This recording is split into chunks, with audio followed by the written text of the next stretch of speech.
Welcome to Cut Daisies and Unicorns. Daisies and unicorns and apparently moths, because we've got a moth flying around in the studio now. There's Why wasn't it flying around before all of a sudden we start the podcast and it's like, hey, moths everywhere? No, just one moth. I don't know where he came from. It's a slow dance, but we're working towards Halloween. Yeah. So it could be from the decaying body. We got probably multiple. I don't know. Who knows? Well, I'm sure there's a decaying body somewhere. Yeah. Hey, remember when Siri was brand new? Yeah. And you could ask it like where Jimmy Hoffa's body was buried? I mean, like, people had so much fun with Siri before they over-engineered the response mechanism. Like when Siri got to be her own artificial intelligence, Right. she was a lot of fun. Mm-hmm. Or he was a lot of fun. Yeah. I don't know the pronouns. They, them. It sounds plural, but it does. Yeah. So here we are. And we're a little bit later in the day than we usually are regular go time, but it's still a day that the sun is out today again. So we're on another stretch of the sun being out. So, well, you better take it in. I know. Like, get out, get your vitamin D naturally, right, rather infused. Yeah. And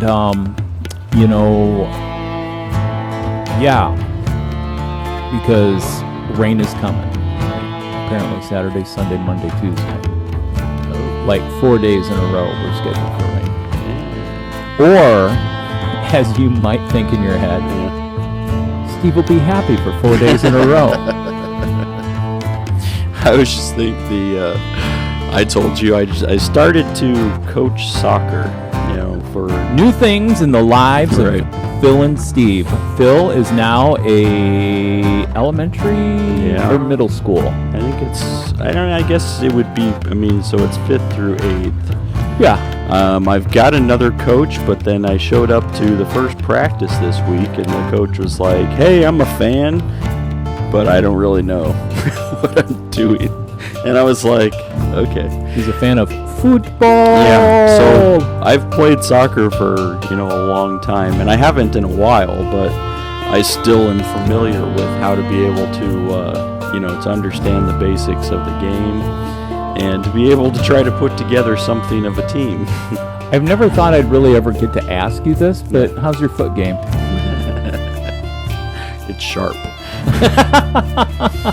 Yeah, so... Well, get out the toenail clippers and snip. Yeah. I mean, yeah. So on Wednesday, the first practice, I was like, hey, we're just going to do some passing. Yeah. And so I said, find a partner, grab a ball, and then we're going to make lines. You're going to make crisp passes. You stand there, they stand there, you're going to pass to them, they're going to pass back to you. Like, we're not shooting. You don't need to punch it at them. And so I just said, with that limited amount of information, I said, go at it. How was that processed? Yeah. I mean, from what you thought you told them to what they perceived and took in. That's where. So shortly after, this was like 5 to 8 minutes in, all of a sudden, like, balls are flying everywhere, and I'm, and so I was like, I said, hey, everybody, pick up your ball and stop. So I went through this thing, and I said, when you are passing, what you're going to do is you're going to kick with the inside of your foot. Now, one of these smartasses was like, is that a mandatory or is that a suggestion? We're going to learn so much over the next 7 weeks, folks. I know. I was like, it's mandatory for you. Like, so here we go into this world. Like, I don't teach children. Right. Often. But, like, here's an opportunity. It's doing something that I haven't done in a long time. And there was a need. And there was a need. At the public school. Right. And, you have a friend. Right. Who reached out to you. And you thought, who am I, if I have the ability and skill set, who am I to withhold that from the community? This is how this progress. When people are like, how do you say yes to that? Right. That's how he said yes. All right. That is how I said yes. That is how he said yes. Now, it could be argued whether it was his yes to say yes to. But that's not the conversation right now, because now we have fodder. Right. Because this will be a real life outside of the body of Phil experience that will really be funny and cause us to swear on the show more than more than usual. More than we usually do. Yeah. So then that was we have mandatory or a suggestion. Right. Hi, Coach. Hey, so the first question that comes to my mind about this. Yeah. I have several inspirational DVDs over at the studio. Yeah. So do you need me to bring those over so you can see how inspirational coaches approach their teams? I mean, we got Remember the Titans. We got Coach Carter. I mean, there's others on there that obviously that they're not coming to my mind. Right. But just all along the lines of these coaches come into difficult situations, and whether We Are Marshall. Oh yeah. Is another one. Mm-hmm. Great tragedy and loss, and still, hey, we are Marshall. Right. Rising from the ashes like a phoenix. Like a phoenix. Yeah. So, I mean, you actually now, if you've ever been wondering what book you should write, you have a real life opportunity of an urban school system athletic team on the middle school level. To be able to write a book about overcoming the obstacles of every individual on that team. Right. Yeah. So one of them has been in the United States, came from Ukraine. Right. Was a Ukraine refugee. Yep. And has been here 3 weeks. If people don't know, there's a war going on in Ukraine during the year of 2022. And so one of them's Ukraine. One of them also doesn't speak English, only speaks Spanish. Yeah. I think he's from also just recently came here. Latin American country, I can't remember which one. Yeah. But so there's also those challenges on top of it, is also trying to communicate with no words, right? I mean, I can communicate with the rest of them. The couple others, I've got to be able to show them what I'm, telling them. So. All right. So you need to find the teacher's pet pleaser in the group. Right. All right. That you can take under your wing. Right. And be able to say, you are the poster child of all things good that will happen within this team. Then you go over to the kid that doesn't speak anything at all, but Spanish. And then you have to do the gesture where you're taking your two fingers and pointing at your eyes, and then you point to your poster child. He just needs to watch what the poster child dude is doing. There's your action interpreter. Or, I mean, just keep going with the inside foot gestures. Maybe he'll be able to, but he probably knows how to play soccer. And I'm only saying that because really football, like in the U.S., is not an international. Right. I mean, there's so many countries that are smarter than us by not even starting football teams. Oh, yeah.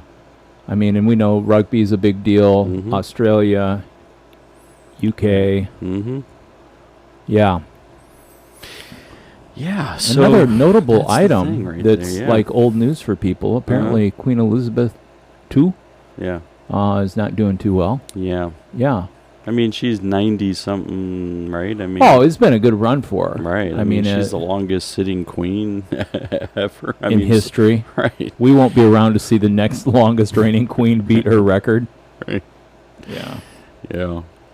Yeah. So that is, I saw that story pop up today, too, with her. So you're tying up your Mondays and your Wednesdays? Yeah. And then Saturday morning games. So you have a game this Saturday? No, like good, we don't start good. until Based on the last practice, right. You need a couple more. Mm-hmm. At least, yeah. So I don't have to do that immediately yet, so that's a good thing.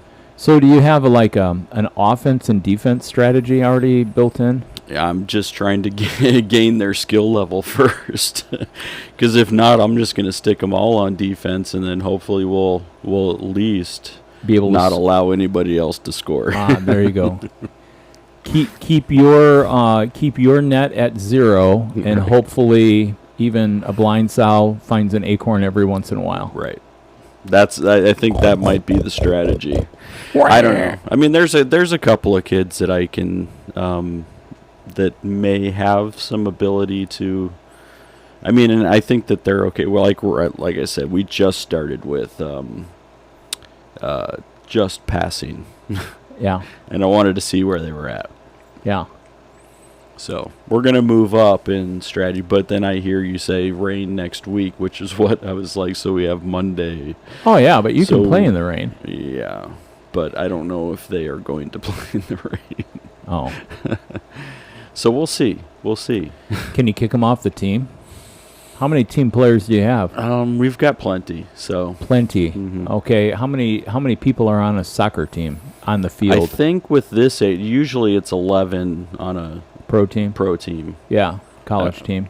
College, high school. I believe even high school, and then but it's middle school. Apparently, it's 9. Oh, so it's 9-9 because they need to have more room on the field to navigate. Right. What? I don't know. No.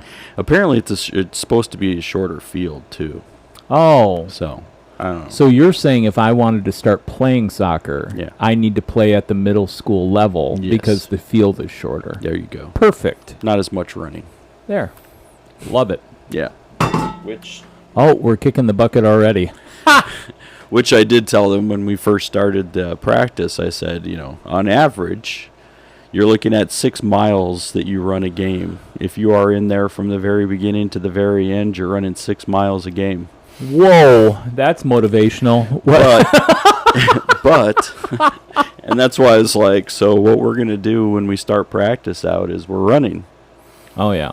We need to run. We need to do different kinds of running. We've got to do backpedaling. We have to do sprints. We have to do, endurance, longer range. I mean, so that's the goal. And you could tell that their endurance level is not up yet. Well, it's you're dealing with a pandemic generation, right. And so when you embrace being a couch potato as an 11-year-old, yep, you will not have endurance. Right. Yeah. So I said this summer, apparently you guys were playing video games because... And everybody smiled. Yeah. Except for the guy who only speaks Spanish, and he still wonders what you're saying. He doesn't even know what I'm saying. Yeah. I was listening to the radio yesterday and heard another advertisement about the language app, Babbel. Yeah. And in my mind... Now, I've had one friend who's used that program, and actually it was very beneficial for learning vocabulary. But they did say that after, I thought they said 15 hours. Mm-hmm. No. 3 weeks of using the app for 15 minutes. Yeah. Is the equivalent of a 1 semester beginning Spanish class or whatever language you're studying. Yeah. And about 6 years ago, probably, well, 1, 2, 3, 4, 5, yeah, between 5 and 6 years ago, I got back from Dominican. Mm-hmm. And I'd been talking with the director of the nonprofit there, and they actually do a full immersion Spanish-speaking program. Yeah. Come to find out, after I was having conversation, actually the LCMS has a program in Ecuador that if you'll give up 1 year of your life, you can be immersed into this program in a village in Ecuador, and you will come out fully conversational, fully immersed, speaking Spanish. And why they picked out Ecuador, because there is a seminary in the Dominican Republic, an LCMS seminary in the Dominican Republic. And so I contemplated that, asked for a sabbatical from my job, and actually Christian down in the Dominican Republic, he told me that if he could have me for between 3 and 6 months, that I'd be fluent. I thought that was a fair trade for a language. Yeah. Your Heather's boss, the principal of Haugen, Right. went to a foreign country full immersion to learn. And I mean, how she interacts with the community is just beautiful. Right. When people, I mean, and everybody knows her. I mean, she is truly a leader, a sought out advisor within the community. And here's this middle school that's just plunked right down in the middle of urban Chicago, and people are walking across, the asphalt jungle Right. of a playground. But I mean, when they see her, they know that she's a leader they can go to and they can trust. And so, I mean, just a beautiful thing to see her interact and things like that. Yeah. I'm really close. I think I waste enough time listening to all kinds of other stuff. Yeah. That when they broke it down to 15 minutes do I have 15 minutes a day? That's the question. The answer is I have more than 15 minutes a day. So, and then it gets into, to quote Bill Clark, who's quoting some other Chinese proverb, when's the best time to plant a tree 100 years ago? When's the second best time to plant a tree today? If I would have started my language study of Spanish 6 years ago, I'd probably be dreaming in Spanish a little bit here and there. If not talking with other people who are speaking Spanish to me, at least going through the little cards or something. So anyway, I just think I'm there. I think that there's enough things around me that make sense that, I mean, if I was going to die next year, it wouldn't be worth pursuing. There's other things to put my effort towards. But, I mean, if I'm planning to be around for the next 20, based on personal choices and healthy living, I mean, I don't know. I mean, it just seems... And I love it when people who speak Spanish call me Steve. What's your name? Steve. Oh, you're a Steve. You're a Steve. I am a Steve. Otherwise known as Esteban. Yeah. Or Chiva. Chiva. The goat. Yeah. Yeah. Wow. Yeah, so I had taken Spanish in high school, but what I ultimately tell people today is it was a cultural Spanish class and not necessarily a speaking Spanish class, because we watched Spanish movies. We watched El Norte. We watched what's the it's not a Cheech and Chong film, but I think one of them are in it. Oh, that's funny. East side, like something where they thought that he was illegal or something, and he was, and so it. Scarface. Scarface. We didn't get to watch that. That wasn't in your No, history. Oh, okay. No. But that's what it was, So then I took Spanish in college, and like it just was like I don't even know what I'm doing here. Man. So I think it's there's a lot of it that I think now it makes more sense to be able to try to put things together, to say, hey, like I'm more immersed in it now than probably before. Right. I mean, even though I lived in Arizona where there's lots of Spanish speaking, but I wasn't necessarily immersed in it in the community that I was a part of there. Heather would have been closer to, Spanish speaker as she was, to Spanish speakers than I was. And so that was more a part of her situation. So she catches a lot of Spanish even today. Yeah. Yeah. But I don't know. So I know that now would probably be a good time to be able to revisit. Well, I spent 2 years working with the Spanish cook line, and what I learned from that was 50% of what I do know is not repeatable. Right. Which I know that too. I know those are a thing. But that's how my brother learned Spanish, because when he was in the restaurant business now, I mean, he dealt with most of the cooks, most of the people in the back all were Spanish speakers. So he learned real quick on how to be able to communicate with them. Yeah. So, yeah. Yeah. I don't know. It's one of those things where, like, I ask myself, what am I afraid of to start it? And I'm like, man, I don't know. Yeah, I think for me it's mainly I don't want to seem foolish, right? I mean, and that's like, it's almost like a fear of failing, so you don't want to jump in to like say, hey, like everybody, let's laugh at me for a little while I try to be able to work out my Spanish. And when you get these Spanish speakers just staring at you like, what do you say?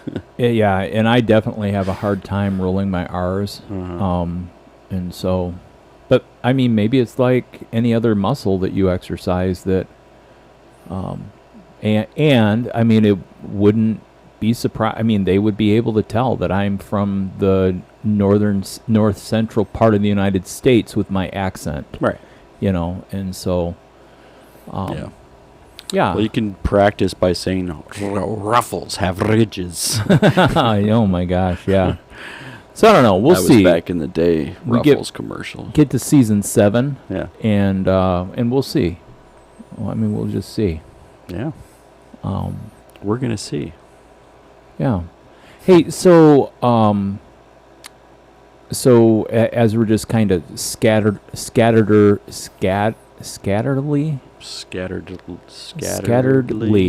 yeah. Navigating through a couple things. So this last weekend was a holiday weekend. Yeah, it was. And during that time, fell upon. My kids were in town, and we went and did some things and all that stuff. Cool. Mm-hmm. And then we were watching Orphan First Kill. I mean, so suspenseful thriller kind of. Amy and I don't watch a lot of that stuff. Mm-hmm. Yeah, well, in the spirit of all that, I saw Netflix released Devil in Ohio. Yeah. And basically, it's a suspense thriller with the lady from Gilmore Girls. And it's about a girl who comes from an occult. And I'm pretty sure, I haven't Googled to find out how, like, if this is based on, like, a true story of a county in Ohio that was set up this way or whatever. Yeah. But, I mean, basically it's the I've gotten to the point, I think, episode 5, where it comes out, and it's basically laying out when the Pilgrims came across, I think maybe from Ireland. There was a group that believed in Yahweh, Mm-hmm. and then when they were trying to escape, I think, the potato famine, Mm-hmm. and when they got over here, things were continually difficult, and so a raven came, Blackbird Circus, Mm-hmm. and delivered a message of the God of light and the God who gives dreams, and it's Lucifer. All right, so, which I think the historic context of the background shouldn't be a spoiler alert. Right. So, and it's all based on this book called The Covenants. And so anyway, long story short, man, I'm into some weird screen time right now. Holy cow. I mean, like we've it. talked about, I stay away from evil spirituality and stuff like that, and don't Right. take that in and whatever, but yeah, so, and it's, the writers are kind of it's 8 episodes, and by the time you get to episode 5, you are invested, so I'm going to see it through, but, oh my word, yeah. Yeah, I think that's the reason why we usually. I mean, Heather likes to stay away from that too. So Yeah. But she does like some like spooky stuff. Yeah. Sometimes, like the haunting of Hill House, or I don't know, one of Okay, those. yeah. Also Netflix. Yeah. She enjoyed that one. Huh. I mean, even though it was also I think it was technically a horror, but I don't think it was I would still call it more suspenseful, and I wouldn't call it a horror. I don't know what puts it in the genre of horror. Like how you go from suspense into horror. I mean, because there's drama suspense, but somehow is it horror when it deals with ghosts and... Well, I think when it deals with ghost or spiritualism, supernatural, I think that gets into, I think you see the tag paranormal in it.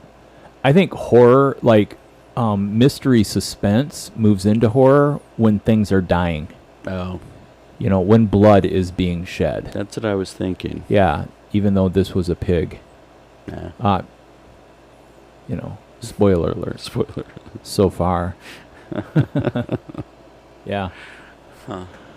You had a great question though before we were getting started, and it deals with and goes and shoots right to the heart of matters in regards to happiness. Yeah. And what was the question that was on your mind? Yeah, so I had this question, and I said, is happiness a myth? Is happiness a myth? Now, I mean, if you went out and Googled it, which, I just did just for a second, you will find articles on where it talks about the myth of happiness, or, trying to be able to seek happiness as a feeling, is also a myth. So there's some of that, but, and I prefaced it with saying, like, I'm not depressed. I'm not unhappy. But I wonder, and I think it goes back. I mean, our Constitution says, like everyone has a right to, the pursuit of happiness. Oh, I thought it was live long and prosper. Is that in the Constitution? No, that's from Spock. I know. But we could probably just say it was in the Constitution, and people be like, okay, cool. Live long. No. What article? But I mean, in this pursuit of happiness, if people are chasing this idea, are they ultimately chasing a myth? So I have a random thought. Yeah. Keep that question. Got it. Locked it in. You got it locked in? Yeah. So if in English, how do we say Roman numerals? We say them with the same numbers that we assign. Oh, right. Yeah. But I just wondered if Roman numerals, because they're from Rome, Yeah. if they're really a foreign language. Then we Okay. could just call it X or V or Yeah. or I. Article VI. VI. I. I. All right. I'm sorry, but it was. Did you see what my brain did there? It took the foreign language thing, and he's like telling about us really lying about the Constitution, and then the Constitution in articles. I'm pretty sure on anything that I've seen is that they use Roman numerals, and I was thinking about it as a foreign language, even though it's numbers. Right. Okay, so your question was, happiness. Is it a myth? Is it a myth? So if we are spending our entire lives chasing after a dream, like a dream of happiness, and and ultimately the pursuit of happiness becomes whatever makes you happy, and then that's where it gets all mixed up, doesn't it? I mean, so like the pursuit of happiness is then whatever the concept that I'm putting together is what I think is going to make me happy, and I'm going to chase after that. About a thing. Every little thing, it's gonna be all right. Mm-hmm. 3 little birds. Yeah, so at that point, are we moving into maybe based on sections of life or seasons of life that the dream of happiness is that in a personality scope? Like are certain personalities given to dreaming about happiness? Yeah.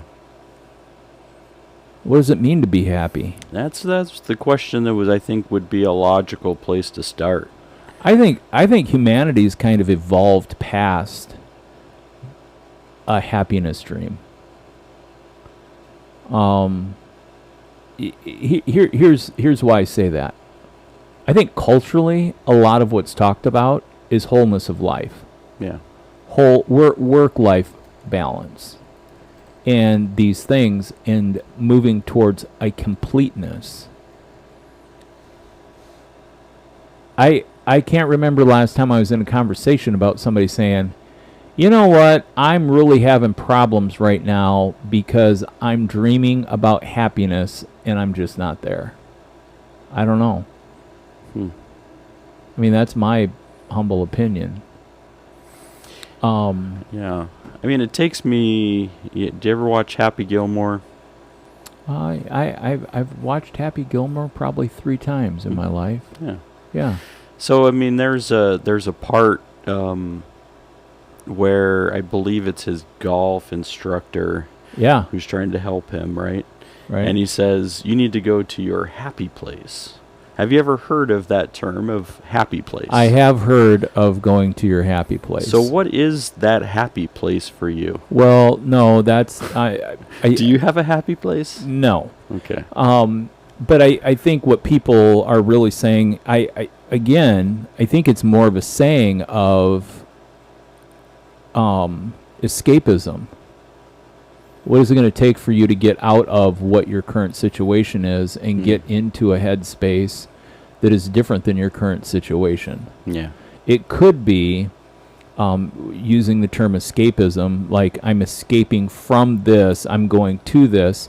Happy Gilmore, in the sense of golf, is trying to overcome the mental part of a golf game based on that he can't control the outside things that come at him to disturb him. And if he can lose his cool, because he was a hockey player initially, if he loses his cool, so then the other players knew if they could push Happy's buttons, then he wouldn't be on his game, and it would,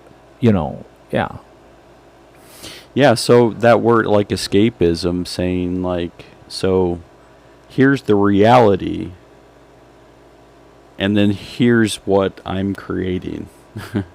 Right? Escapism would say, like, I can't deal with this, and so I need to escape from reality. Yeah, and the human brain does that in trauma all the time. Right. I mean, and so there's escapism, like there's different tiers and levels. I mean, and it's like a mind game of I need to. People use the another term is check yourself. You know, another item that I think is like in our current frames of phrases is, you know, what's your now I had it, now I lost it, but you know, self-awareness. You know, can you be self-aware? We've talked about blind sides and blind spots a few weeks ago. Yeah. So I just wonder if a lot of people use the term happy as, oh, you know, I'm happy. You know, life's good. You know, it's not without its difficulty, but, you know. Yeah. I still remember there was a person in my life about 4 years ago who said, I'm having a hard time finding out what you get really excited about. I'm like, well, do you know me? There's not much. You know, and people are like, why don't you get riled up? Well, I mean, like, it's a two-edged sword. You know, if my emotional swings aren't so great that I get so excited about one thing, you know, and on the flip side, I think one of the biggest wet blankets to that whole part of my life is just playing the film forward. And I'm just like, I would like to be with Spanish like I am with playing the film forward. I play the film forward so often that usually before most people are done telling me what they'd really like me to interact in or to be able to do, I played the film forward and have assessed how much work it's going to be. And as an Enneagram 9 who would rather just lay on the floor, curl up, and just like sleep through life, that, you know, it's just like, you know, and it's a little bit Rain Man-esque. Yeah. In that I'm like, oh, you know, like when you called me the other day to put lines on pavement. Right. What's assess? Play the tape forward. I played the tape forward, and partway through the forward part, I figured out, oh, we're not painting parking lines. You know, I just start. I don't know what's the I've been accused of being a musical pragmatist. It just means I'm like, why do you need to make this as difficult as what somebody who's a professional musician, you know, plays us at, you know? And the purist would be like, so that it's just like that song. And I'm like, yeah, but why is that necessary? Why would you go through 3 really weird chords that I can't play on my guitar to get back to the number 1 chord in the progression? When I'm at 5 already, why do I need to make that? Well, that's the transition of what goes. I'm like, yeah, but it doesn't have to be. Right. Well, that's the song. Well, yeah, it is the song for that artist. You know, I'm just like, good grief. Why do we have to? And I think that does boil down to one of the values in my life would come as far as living accordingly. Why do I make life more difficult than it needs to be all the time? Case in point. Woke up this morning and Aim was getting ready to go to work, and we'd been through all the coffee, and she just off the cuff, she's like, hey, what are you doing? And I'm like, I'm getting ready to go to the studio. Can you run to Pete's for coffee for me? Which is really super weird. I mean, that's not something she would normally request. It's, you know, hey, make me a coffee to go, you know, kind of thing. Yeah. And I'm like, man, I haven't had Pete's for a while. I mean, it's been 3 days. Such a long time. I was on my way out of town, and why I'm even telling this story is because they have a Cuban cappuccino, and basically it's one of my favorite things to do in November. Yeah. And so it's got sweetened condensed milk, in with the espresso and the water, or the espresso and the foamed milk, Yeah. and with a little sprinkle of cinnamon on it. Huh. I mean, and it was it does. It tastes like fall, and it's not pumpkin latte-esque or whatever, and stuff like that. Yeah. But Stay I'm away I'm from getting the to pumpkin. difficult life here, first world problems. And so I'm on my way back, and I look down, and in the cup holder, Amy's Americano has come out the porthole. They didn't put a stopper in it, which, I mean, is cool. I don't need a stopper. When people wonder, save the planet, Save the planet. Don't use the stopper. Earth Day, Right. I mean, like, I don't want the covers that go on the outside. I mean, they had a cover on her Americano in 2 cups with a plastic top. The last thing I need is a little stopper. But in using the Earth's resources, I did have to get a wet wipe out of the glove box and clean up the mess from what spilled into the cup holder and around on the inside of the console. Yeah. I mean, it's just naturally good stewardship, right? Mm-hmm. If you got a clean vehicle, you should probably at least try. Right. Well, things hadn't gotten difficult yet, but they were on their way. And I picked up these cups, and I went to get out of the car, Uh-huh.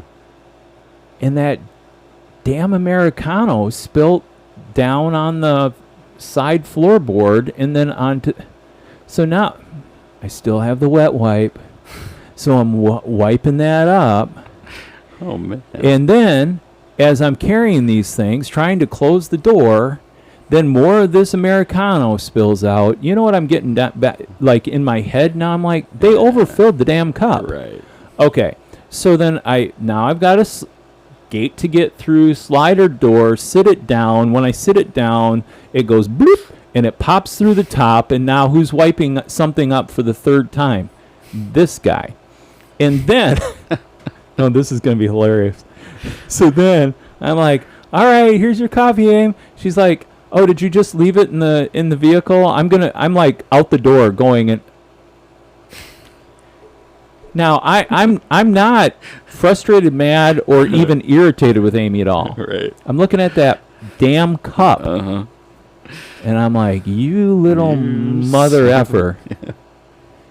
Now we have to go back to the car. How many times shall I spill you? Okay. That's the whole story around a cup of coffee. Yeah. And where I was at is my chest got a little tight. I make life more difficult just even running getting coffee. Who's trying to be happy in this guy's life? Mm-hmm. I can't think of the last time I woke up and I thought to myself, my goal today is I shall be happy. Mm-hmm. Yeah, I don't ever remember that goal either. I mean, and I Ever think in that, life. Yeah, I don't not that yeah. But the whole playing the tape forward is a concept that I'm aware of, that I think that also leads us to the what if and the worst case scenario things, because it leads us to already start putting together in our head what's going to happen with this. Now, I don't know how this is ever good. Like, I mean, you can say, hey, I'm planning for all of the exit strategies. I'm making sure that there's always going to be a way, but are you, or are you just trying to be able to... I use it as an assessment tool Right. in projecting. But I think it leads to, but it leads to, especially if you are, if you are somebody out there who is a constant worrier, I think it's because we play the tape forward too often. We're always creating this scenario before the scenario even occurs.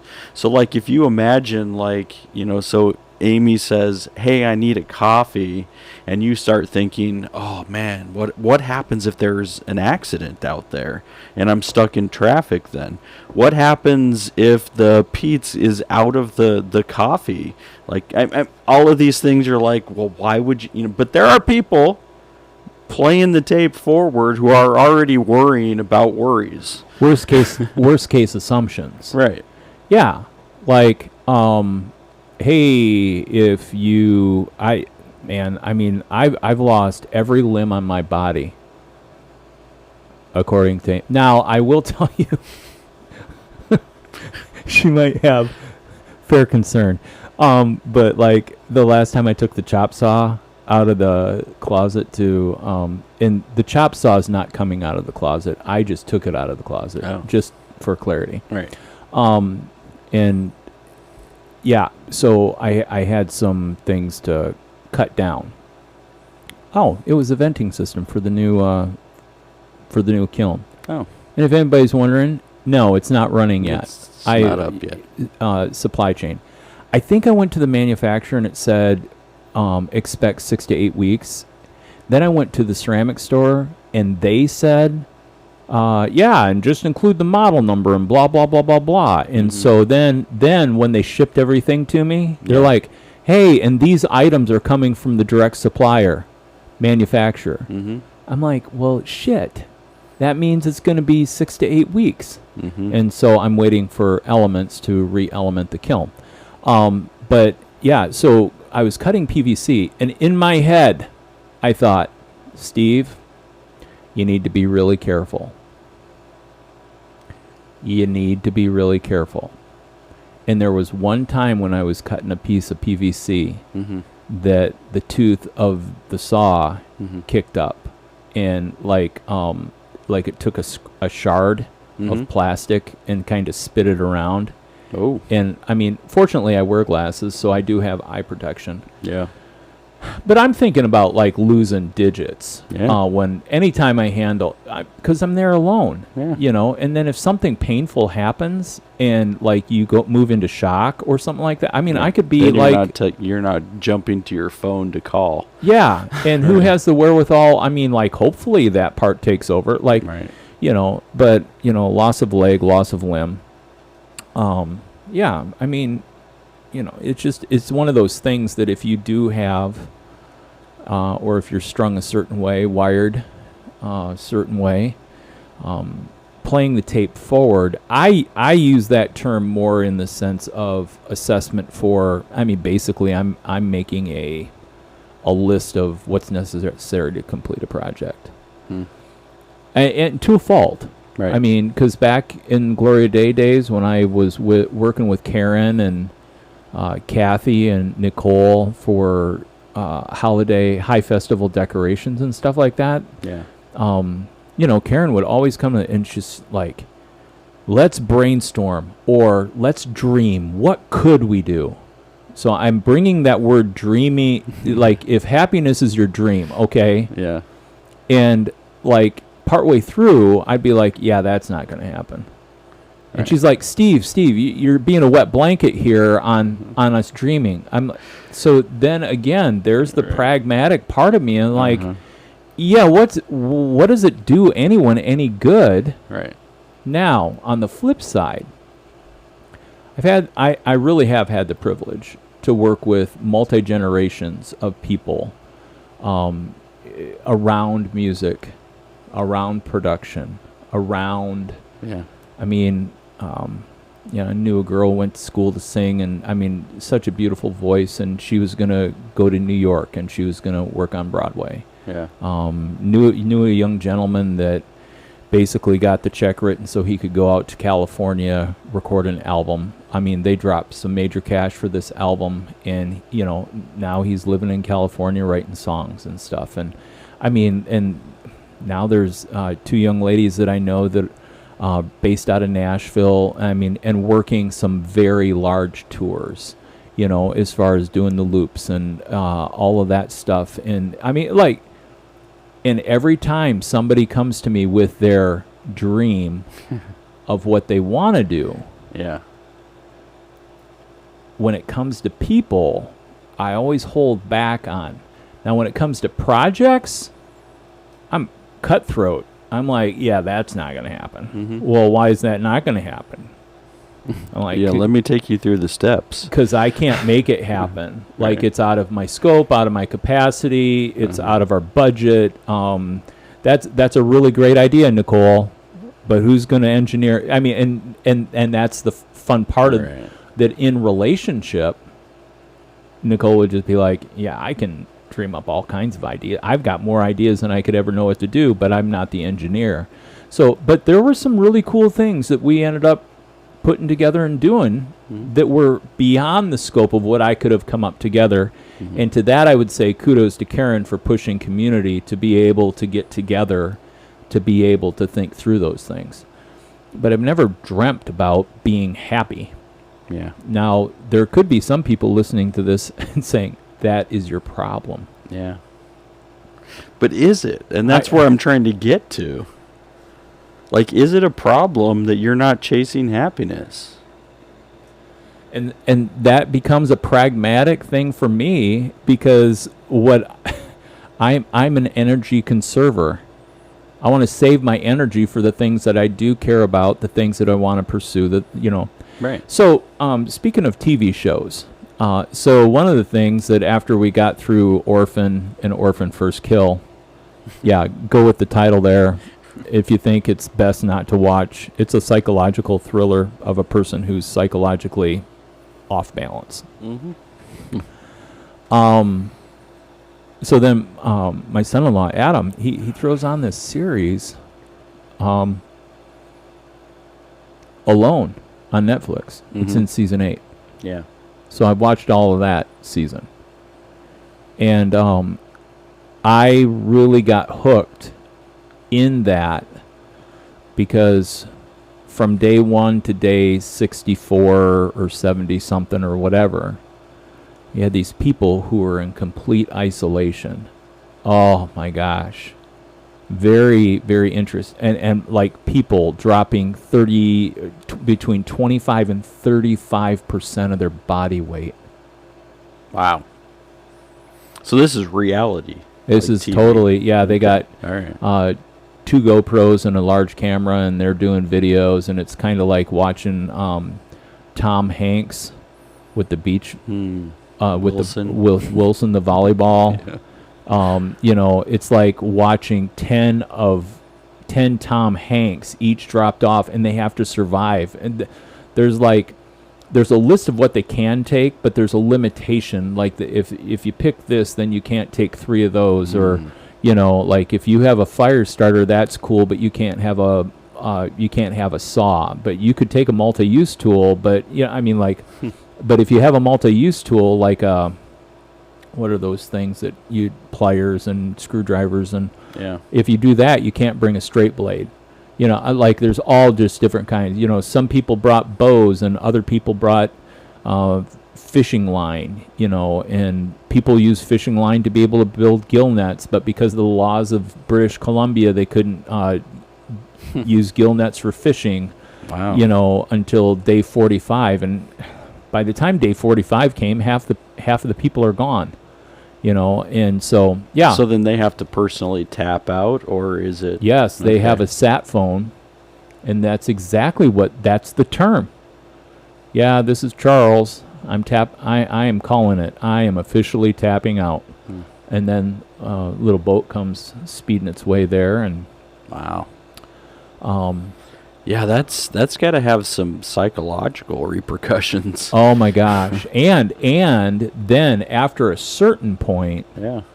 I would say it had to be after day 55 or 60. Yeah. Then they started doing medical rounds where they were checking on people, and even if the people had the will to not tap out, if they were bringing themselves into harm's way, like one of the participants, just in a 1 week period, their heart must have been based on blood pressure. Yeah.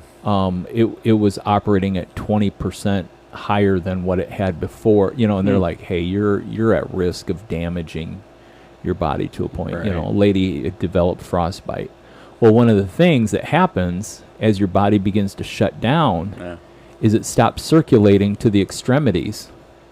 And so she's like, yeah, I had a fire going. I don't understand. But then once she tumbled down that road, her feet started hurting. She couldn't get out and forage for food. She couldn't gather firewood. She's just, basically laying in the shelter that she built.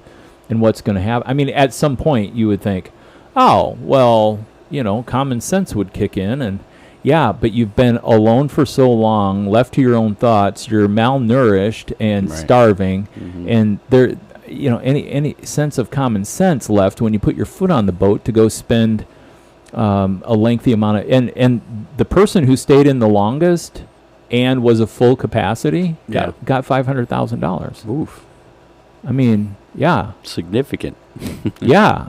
And one guy, he was Samoan because he called himself the son of Tui, Mm-hmm. and he had the tribal tattoos and Yeah. stuff like that. But he literally spent his last 3 or 6 months. He's like, I just overate like it was my job. He goes, I gained 40 pounds so I could outlast everybody else because I have so much weight to lose. And the people who went out early were the people who were fit Yeah. and fine. And their metabolism, they were young enough that they had good metabolisms, but their metabolisms were working way too good, Mhm. and they weren't able to get the nourishment. So anyway, telling you all of that because energy and energy expenditure Mm-hmm. was a really important choice because the calories you burn you had to replace, or you're in a calorie deficit, Yeah.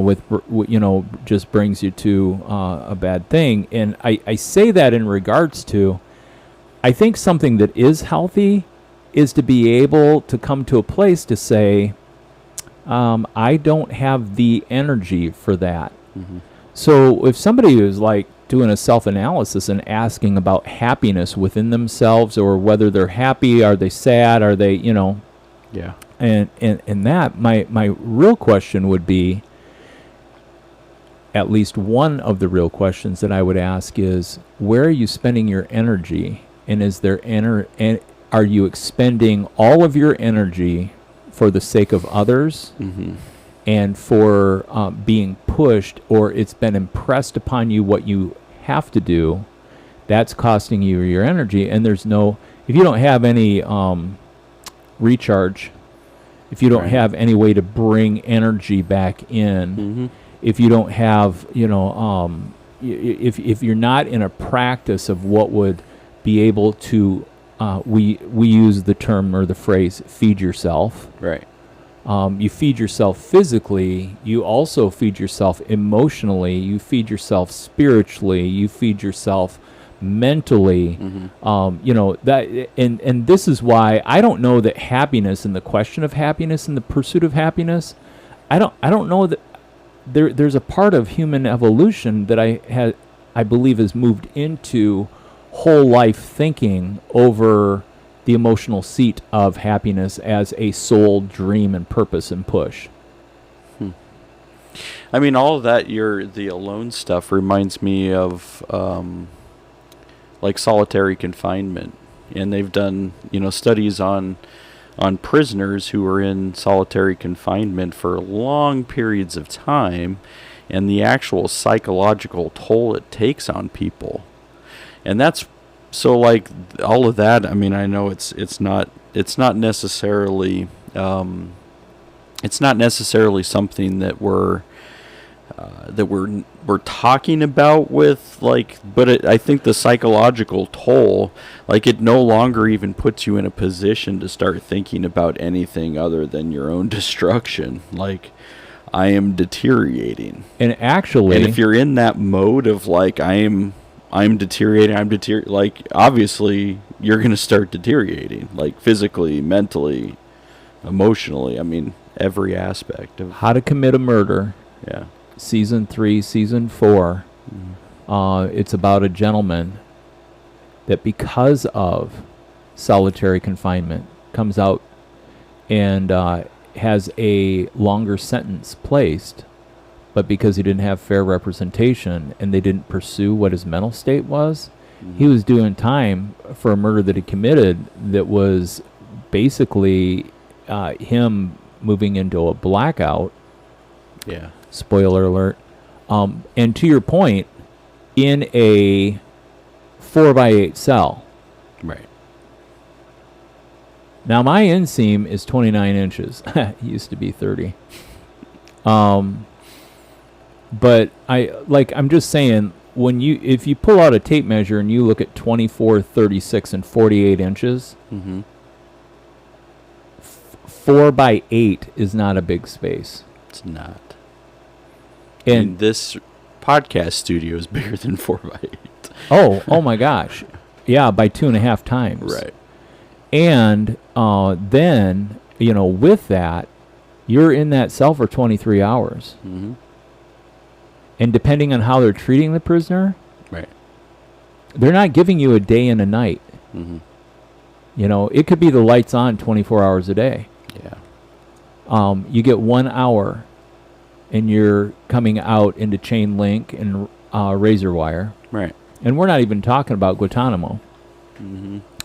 So, but I heard this thing on NPR driving in about something tank, and it's basically an evangelical radio station for prisoners on, they're not calling it death row. Yeah. They're calling it life row.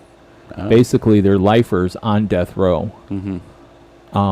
And suicide is a big deal. Plotting out their own death. Right. And one prisoner even said that he saw his capital punishment as a form of suicide. He was doing everything he could to be able to get to the chair. Wow.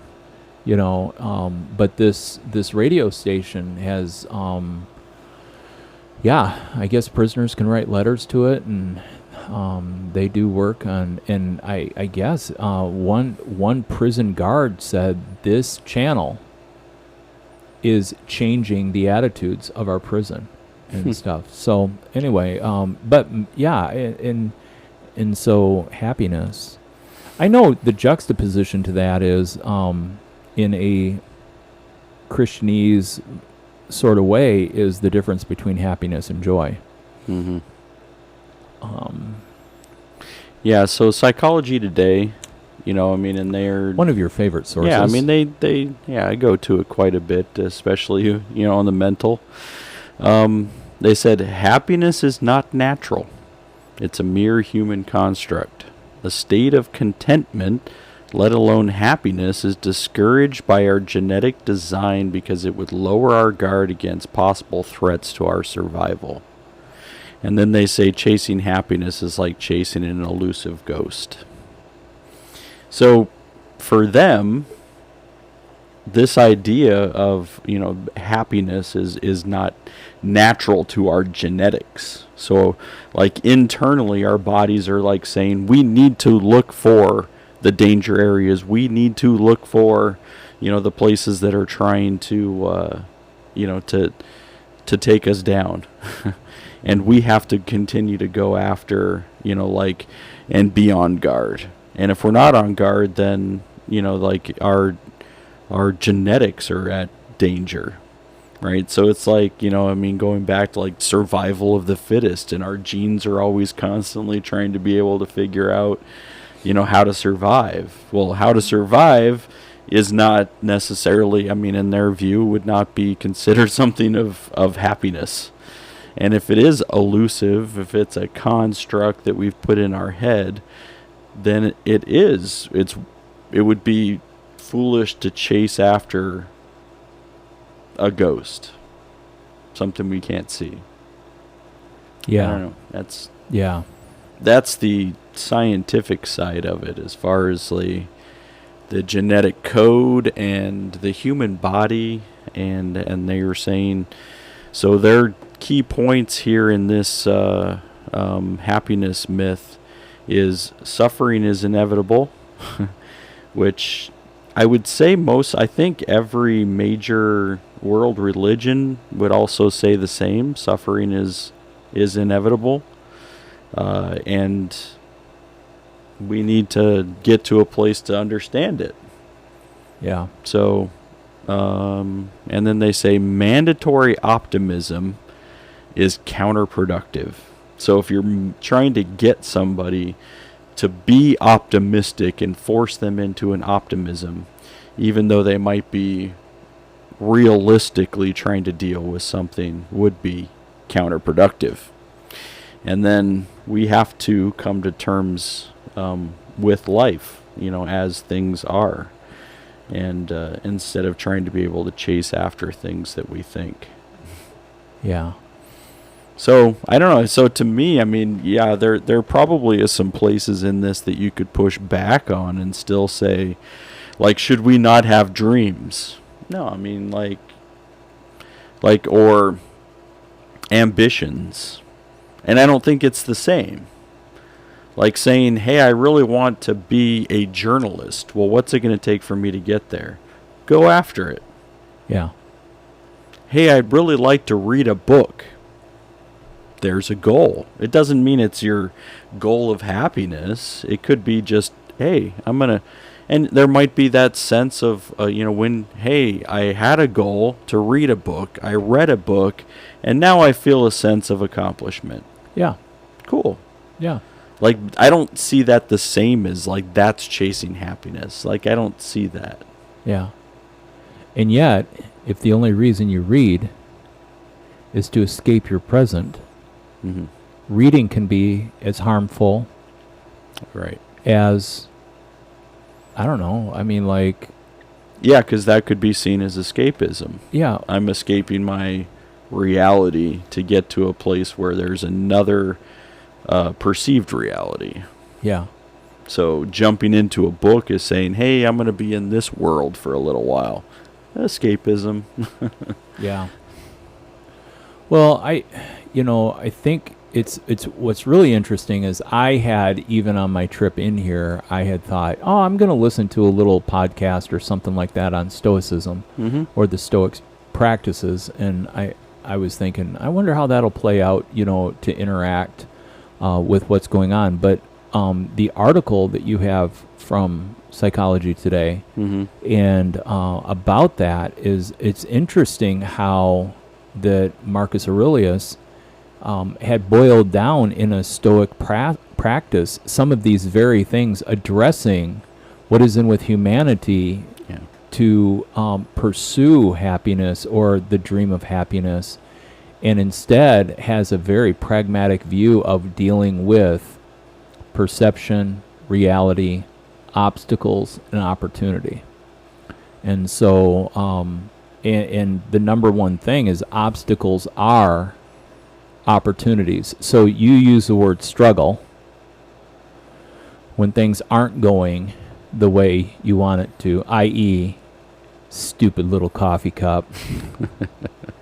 If the cap just did its job, Mm-hmm. I wouldn't have had to clean up after myself 3 times. 3 times. But I boiled down my life into making messes and cleaning it up. Yep. And it doesn't matter. I don't think there's anybody here that would vote Steve to stay on the island if he didn't do the laundry and have clean underwear. Still something that needs to be done. Uh-huh. And so, yeah, man, what a great question. I think the other part is this, like, it's almost like the bookend. They kept the best for the first and the last, but don't mistake opinions and preferences for facts. From Marcus Aurelius, everything we hear is an opinion, not a fact. Everything we see is a perspective, not the truth. And so it would be a really interesting conversation with one of our certain listeners who's asked questions in regards to absolute truth. Yeah. And how everything we see is a perspective, not the truth. Huh. It's our perspective on what's going on presently. So, you know, I just think that recognize when people are talking, they're sharing their opinion. I think earlier in this episode I said it's my humble opinion. It's basically me having figured out what I value and saying this is how I want to live my life. Mm-hmm. And just because someone prefers something doesn't mean that their preference has to influence you. I often think that when people are, I really do think it comes to misplaced energies in regards to the depletedness that brings. I think there's a different word, and that is, what does it mean to be content? Mm. Can I embrace life contently? Mm-hmm. And being actually just had a conversation with an individual, and their life was not going how they had planned. Yeah. And actually from the outside we're looking and watching, and a similar person on a similar path was exceeding and never had planned on it being this thing. Now there's a specialization in both circles, but long story short, in doing a plan B to the plan A and still making way for plan A, Mm-hmm. then they were left in solitude, having to face themselves and reconcile whether they would be content in that situation. Yeah. Now, if you're not content and all you're going to do is bitch about what's going on and you're not going to do anything, Yeah. that's its own realm of insanity. So at what point, when you're not content with your present reality, are you willing to be able to make the shifts and the moves? Last episode I mentioned that I took a break from drinking alcohol. Mm-hmm. October's coming up. I think October 1 I'm going to go for another 30 days. Okay. Not problematically. Right. Really, but out of a forced discipline. Mm-hmm. Just of like, you know what? I want to practice self-control in this way. And, I don't know, I'm kicking that around with the same weight of whether I'm going to download the Babbel app and learn Spanish. There you go. But what's the motivating factor? Actually, to your point about reading a book, Mm-hmm. from the time that I spent not drinking, there were a lot of great lessons that I learned through that time. Yeah. And so in that, I'm like, and the reward was great enough that it's worth pursuit again. And sourced from a different point of embracing that. Mm-hmm. Because we did talk about the effects of the pandemic and all those other things. Sometimes there's just things that are going on in life that for your pure sake of survival, Yeah. you move into practices that aren't healthy. Yep. It could be the way you talk. It could be the way you think. It could be the actions that you take. I don't know. Yeah, and then somebody says, well, I've moved into this, and this is how I want to live my life. And it happens all the time. But what happens when an outside perspective says, but that way that you're living is harming you? So then somebody's interrupting what you would perceive as your content or happiness even. Sure. Like, I'm happy living this way. But Right. you're like, but wait a second, this is hurting you. Yeah. Don't you want that perspective? Yeah. So like, when you're looking at, and we've talked about smoking on here before, right? So when you're smoking a cigarette and you're like, this makes me happy, but this done every day is taking 10 years off of your life. Like, so is your happiness like, hey, I'm happy when I smoke a cigarette? is that really the happiness? Like, it's taking years off of your life. I mean, and that's where, like, so, and then we say, but we have no room to judge. Like, but where is the judgment if you're just saying, hey, like, I would be concerned about what's happening to you? Like, in your happiness, you're denying the effects of what's, that these things are having on you. Yeah. And so, I mean, like, outside perspective on happiness even. And that's where I think where battles come in is like, well, this makes me happy. Well, this is hurting you or somebody else. So, like, I don't care about your happiness. I care about your life. Yeah. Or the life of somebody else. Yeah. And I think that those questions also have to be able to be allowed to be brought in. Well, what you're fighting for right now is you're fighting for relationship, and you're fighting for community that happens through conversation. Right. And that in itself is another thing that I think culturally we're facing as difficulty in regards to that based on the ice.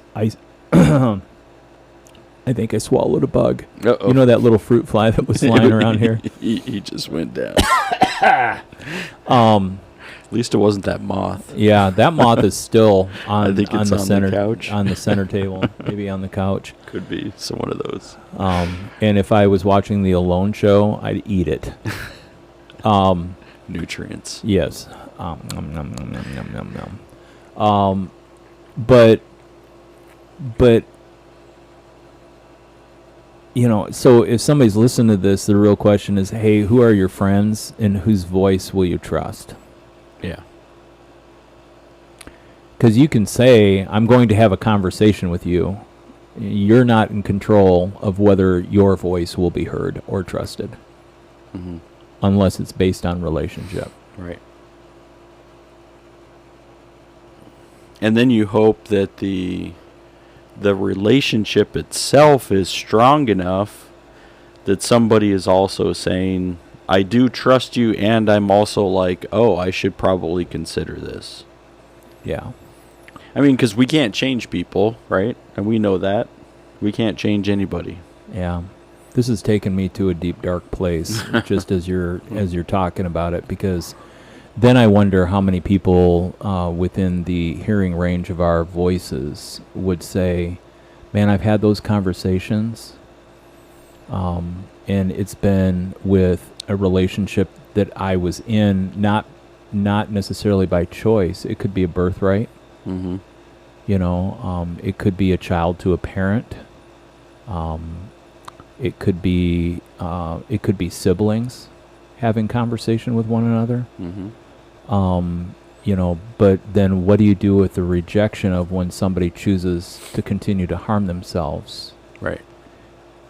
Even when the source of the appeal is out of love. Right. And concern and care.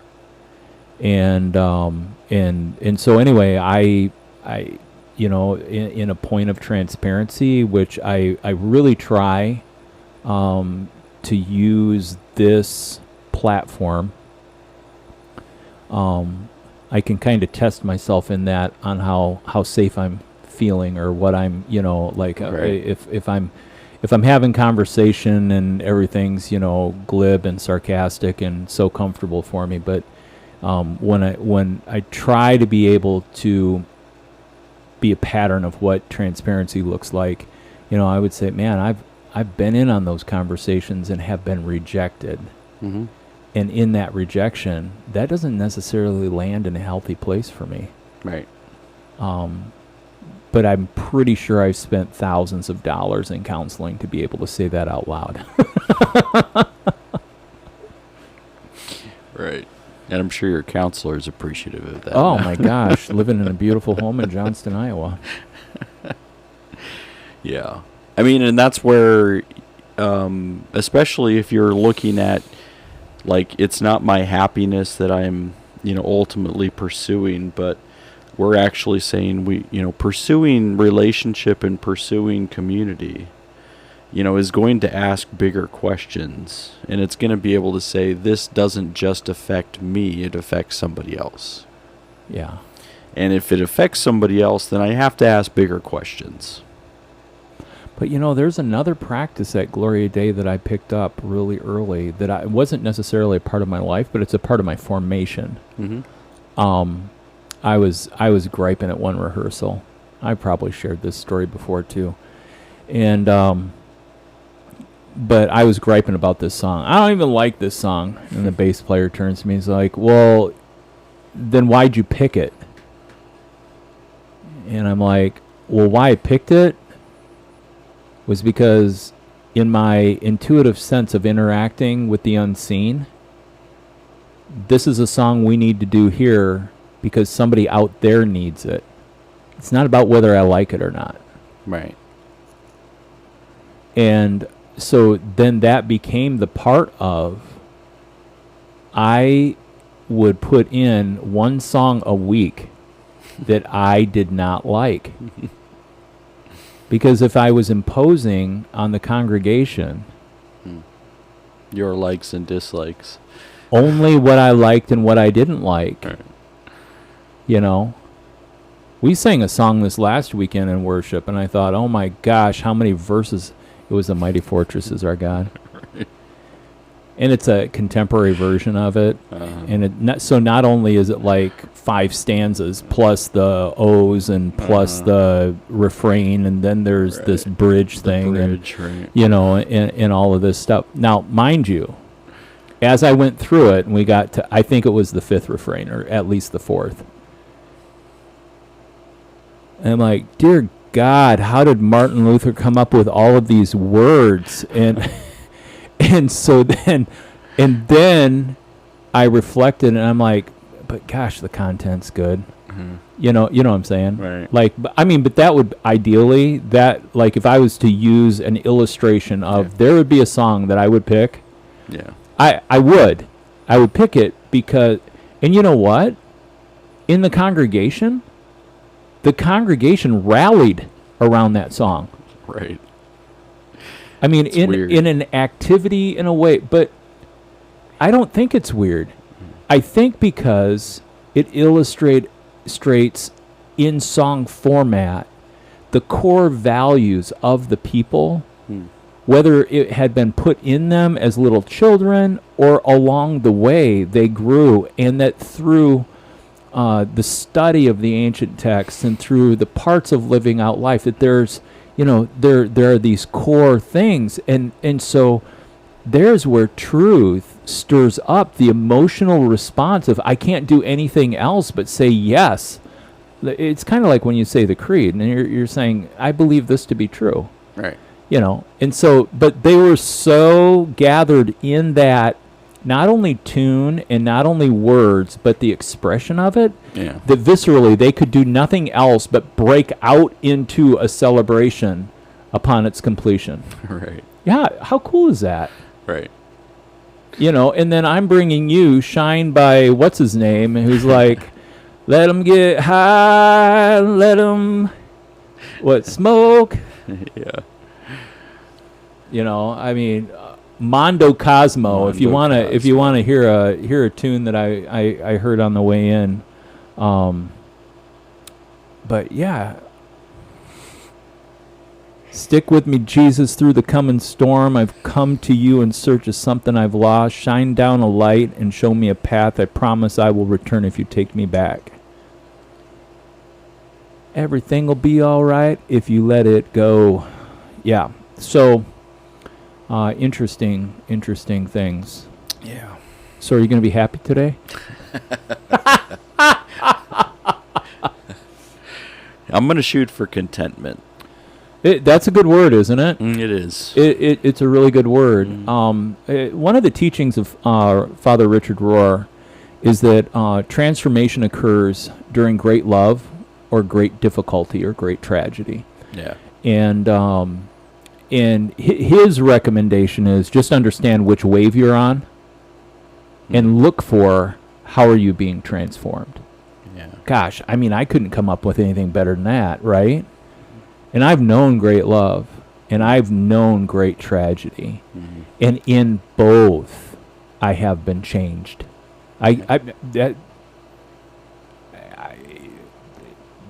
Boom. It is good. I mean, that is just... Now, there's where people would throw stones at the experiential theologian. But what I have found is in that there is truth.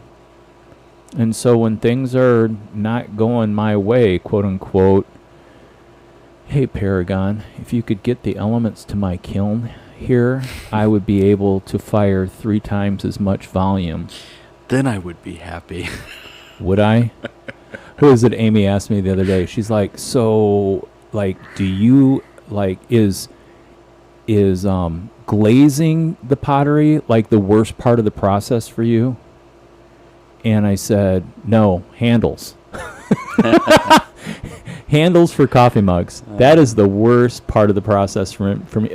But it's only a reflection of my efficiencies and my learning of the craft. And and right now, glazing is kind of a Achilles heel because I've been having trouble with pinholing. And pinholing is the result of escaping gas during the glazing process, which means my bisque fires aren't working right. And how in the world did I even have enough pottery to sell at a farmer's market 3.5 years ago? I mean, I think I just got lucky. Yeah.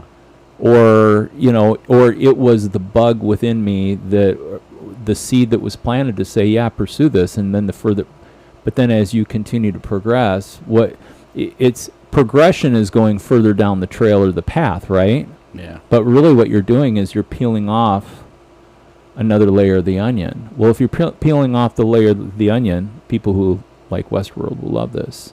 You're really in doing the workings to get to the center of the maze, And I think Indian folklore should muddy the waters enough about this conversation. I'm sure it does. And but yeah, and then there's the part of, I think that whether you're a trusted voice or not trusted voice, when somebody's just being a dick or childish, and when they don't get what they want and it's not their way all the time, I think, you just gotta call it out. Yeah, or just lay it straight. Mm-hmm. Yeah, it seems real childish of you to say that. Yeah. Is that what you... I've always found that reflective questions get you further right. than hitting people with a stick. But if you have a dry sense of humor and you deliver it in a non-emotional tone, oftentimes it takes people a couple hours to process what you've said, and then they come back to you offended. Did you really just say that to me? I was offended a few days ago. Yeah. Oh, I'm glad you finally caught it. I mean, like, I'm used to people not laughing at my jokes, so you think this hurts me, but it doesn't. Yeah. But I'm glad you got the point. Where is everybody's level of understanding of happiness out there? Where are you searching for your happiness, and are you finding it elusive like a ghost? Have you been instead need to switch that path and search for what it means to be content? So I think it's a good path. It's a good path to be able to put people on today. Yeah, I think so. I really do. Yeah. And what a way to close out season 6. Yeah. Episode 10. I think we'll title this The Happiness Dream versus Contentment. To pursue a dualistic mindset. Maybe I'll do it dualism at its best. The happiness dream versus contentment. Yeah. I hope, though, I mean, I don't want to mansplain everything, but I hope that what you did get to see in this conversation between Phil and I is that we were drawing from different points of information to be able to have just a conversation. Mm-hmm. And more than the topic, if you've gotten to this point and you're hearing me mansplain it, go back. Because in this podcast, really, there is an art of what we're doing that we're not even talking about. There's a way to listen where it's not about the words. Yeah. There are gems that we're hiding for generations to come to find. So it's okay to gather information from science. Mm-hmm. It's okay to go to the ancients. It's okay to be able to have a conversation and then in a concise way say, this is what I hear you calling out. There was that one time when I'm like, oh, Phil, you're calling out for a relationship. Mm-hmm. That's not what he said. Right. But it was the interpretive work. That's active listening and the power of active listening. Right. Then, then there's a coming back in through and to of, the ridiculous. There's room in relationship for the ridiculous. You should be able to enjoy jokes about the moth that came from the dead body. If you can't, you're taking yourself way too seriously. Yep. And, another thing brought forward is what could be a tool for one person actually could drive another person crazy. The idea of playing it forward. Mm-hmm. So there are some really incredible gems on this episode, and so if you got this far, cool.